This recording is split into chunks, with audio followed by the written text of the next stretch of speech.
Pernahkah kamu sadar bahwa banyak gereja di dunia ini lahir karena tidak suka dengan gereja sebelumnya?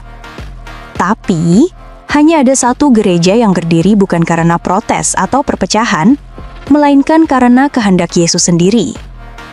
Martin Luther tidak menyukai gereja Katolik. Ia memprotes dan mendirikan gereja Lutheran.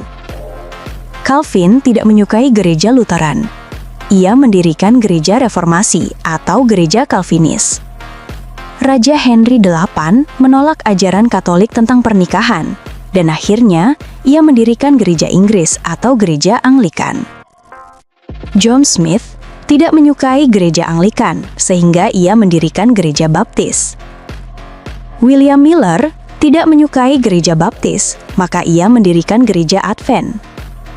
Ellen White sangat setuju dengan ajaran William Miller dan mendirikan gereja Masehi Advent Hari ke-7. Charles D. Russell tidak menyukai gereja Advent, sehingga ia mendirikan Saksi-saksi Yehua. John Wesley tidak menyukai gereja Anglikan, dan akhirnya mendirikan gereja Metodis. Joseph Smith tidak menyukai gereja Metodis, dan mendirikan gereja Yesus Kristus dari orang-orang suci zaman akhir, atau gereja Mormon. Beberapa pendeta tidak menyukai gereja Metodis, sehingga mereka mendirikan gereja Pentakosta. Banyak orang tidak menyukai gereja Pentakosta, dan akhirnya muncullah ribuan sekte baru yang mengajarkan tentang cara menghentikan penderitaan, menawarkan kemakmuran finansial, kekayaan duniawi dan kebahagiaan tanpa salib. Berbeda dengan semua itu, gereja Katolik tidak didirikan karena protes, tidak dibentuk karena tidak suka. Gereja Katolik didirikan oleh Yesus sendiri. Yesus berkata, "Dan aku pun berkata kepadamu, engkau adalah Petrus, dan di atas batu karang ini aku akan mendirikan jemaatku, dan alam maut tidak akan menguasainya." Dari Santo Petrus, Paus pertama, sampai Paus Fransiskus hari ini, gereja Katolik tetap berdiri kokoh.